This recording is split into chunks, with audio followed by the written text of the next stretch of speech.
வணக்கம். தேசம் சிறப்பு செய்திகளுக்காக நான் உங்கள் ரேவதி குணால. ஏப்போ ஆசிரியர் கல்விக் கழகத்தின் விரிவுரையாளர் கழகத்தின் அருள்நாதன் பணி ஓய்வு பெற்றார். ஆசிரியர் கல்விக் கழகம் ஏப்போ வளாகத்தில் பணியாற்றி வரும் விரிவுரையாளர் முனைவர் அருள்நாதன் பணி எதிர்வரும் 31 மே 2026 அன்று பணி ஓய்வு பெறவுள்ளார்.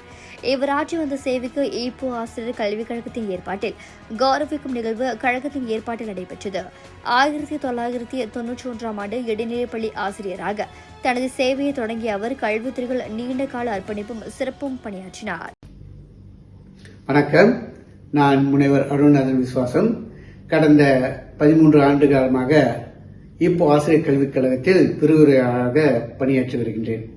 எனது இந்த கல்வி பயணமானது 1991 தமான் சலாயங் இடைநிலைப் பள்ளியில் தொடங்கியது. தொடர்ந்து பத்வாராங் இடைநிலைப் பள்ளியில் 1994 முதல் 98 வரையிலும், பிறகு 2012 முதல் இப்போ ஆசிரியர் கல்விக் கழகத்தில் விரிவுரையாளராக பணியாற்றும் வாய்ப்பு கிடைத்தது. இங்கு பணியாற்றும் இந்த காலகட்டத்தில் தமிழ் அறிவை தவிர்த்து தமிழில் ஆய்வு, தமிழில் புத்தாக்கம் போன்ற புதிய அறிவுகளையும் இந்த மாணவர்களுக்கு கற்றுத்தரும் வாய்ப்பு எனக்கு கிடைத்தது. செயற்கை அறிவு இந்த கல்வி உலகை ஆட்டி படைத்துக் கொண்டிருக்கும் இந்த காலகட்டத்தில் பயிற்சி ஆசிரியர்கள் இந்த செயற்கை நுண்ணறிவில் தங்கள் திறனை வளர்த்துக் கொண்டு அதன் மூலம் தமிழ் கல்வியை மேலும் சிறப்பாக பள்ளிகளுக்கு செல்லும் பொழுது அங்கு கற்றுத்தர அவர்களுக்கு இது மிகவும் உதவியாக இருக்கும். அதே போல இந்த புத்தாக்கங்கள், கல்வியில் புத்தாக்கங்கள், தமிழ் கல்வியில் புத்தாக்கங்கள் இந்த ஆசிரியர்களுக்கு மிகவும் முக்கியமான ஒரு கூறாக இருக்கின்றது. ஆக இந்த பயிற்சி ஆசிரியர்கள் தங்களுடைய இந்த செயற்கை நுண்ணறிவு, புத்தாக்கம், ஆய்வு போன்ற புதிய கல்விகளையும் அவர்கள் பெற்றுக்கொண்டால்தான் இன்றைய கல்வி உலகில் அவர்கள் தொடர்ந்து சிறப்பாக பணியாற்ற முடியும் என்ற சூழலில் இருக்கின்றார்கள். இந்த 13 ஆண்டு காலம் ஆசிரியர் கல்விக் கழகத்தில் பணியாற்றிய போது பல மாணவர் குழுக்களை, புத்தாக்க குழுக்களை உருவாக்கி அவர்கள் தேசிய அளவிலும் அனைத்துலக அளவிலும் பல பரிசுகளை பெறுவதற்காக நான் வழிகாட்டியாக இருந்தமைக்கு பெருமைப்படுகின்றேன். நம்மளுடைய தமிழ் பயிற்சி ஆசிரியர்கள் மிகவும் சிறந்த முறையில் இவ்வாறான புத்தாக்க நடவடிக்கைகளில் ஈடுபடுவதை நாம் காண முடிகின்றது.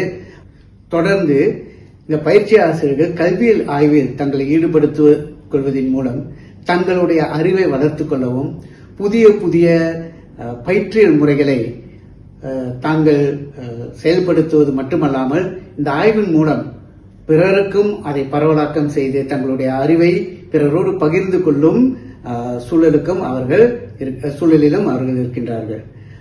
இந்த இப்போ ஆசிரியர் பயிற்சி கல்லூரியில் இது போன்ற மாணவர்களை உருவாக்கியதற்கு நான் மிகவும் மகிழ்ச்சி அடைகின்றேன். இவர்கள் தொடர்ந்து பள்ளிக்கு சென்ற பிறகும் இது போன்ற தமிழ் கல்வியை வளர்க்கும் திட்டங்களையும் செயல்பாடுகளையும் மேற்கொள்வார்கள் என்பதே என்னுடைய பெரிய எதிர்பார்ப்பு. நன்றி, வணக்கம். தனது கல்வி பயணத்தில் மொத்தம் 22 நூல்களை வெளியிட்டு கல்வி மற்றும் ஆய்வுத்துறைகளுக்கு முக்கிய பங்களிப்பு வழங்கினார். மாணவர்களிடையே மிக அன்பும் மதிப்பும் பெற்ற விரிவுரையாளராகவும் அவர் விளங்குகிறார். இளங்கலை, முதுகலை மற்றும் முனைவர் பட்ட படிப்புகள் அனைத்தையும் மலாயா பல்கலைக்கழகத்தில் நிறைவு செய்துள்ளார் என்பது பெருமைக்குரியது. கல்வித்துறைகள் அவர் ஆற்றிய அர்ப்பணிப்பு என்றும் போற்றுதலுக்குரியது என கௌரவிப்பு நிகழ்ச்சியில் புகழாரம் சூட்டப்பட்டது. வணக்கம். பணி ஓய்வு பெறும் விரிவுரையாளர் முனைவர் அருள்நாதன் அவர்களுக்கு என்னுடைய வாழ்த்துக்களையும் பாராட்டுகளையும் தெரிவித்துக் கொள்கிறேன். பணி ஓய்வு பெற்று நலமோடு வாழ இறைவனை வேண்டுகிறேன். அவர் தமிழுக்கு ஆற்றிய அரும்பணிகள் பல வருடமாக விரிவுரையாளராக ஆசிரியர் கல்விக் கழக வளாகத்திற்கு, குறிப்பாக ஈப்போ வளாகத்திற்கு தன்னுடைய அரிய சேவையை வழங்கி பல மாணவர்களை உருவாக்கிய பெருமை அவரையே சாரும். அவரது தமிழ் பணி நின்றுவிடாமல் தொடர்ந்து நடைபெற வேண்டும்.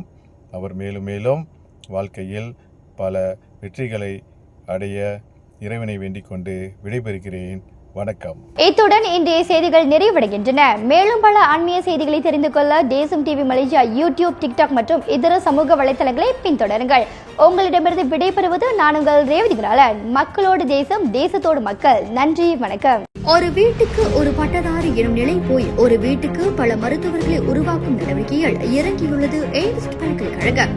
இந்திய மாணவர்களின் எதிர்காலத்திற்கு அடித்தளம் அமைக்கும் எய்ம்ஸ் பல்கலைக்கழகம் MIED வழி மாணவர்களின் பொருளாதார பிரச்சனையை கல்வி உபகார சம்பள கல்வி கடனுதவி மூலம் தீர்த்து வைக்கிறது. எய்ம்ஸ் பல்கலைக்கழகம் தரத்தில் உயர்ந்தது, போதனைகள் சிறந்தது, மாணவர்களுக்கு நிலையானது. இன்றைய நாடுகள் எய்ம்ஸ் பல்கலைக்கழகம்.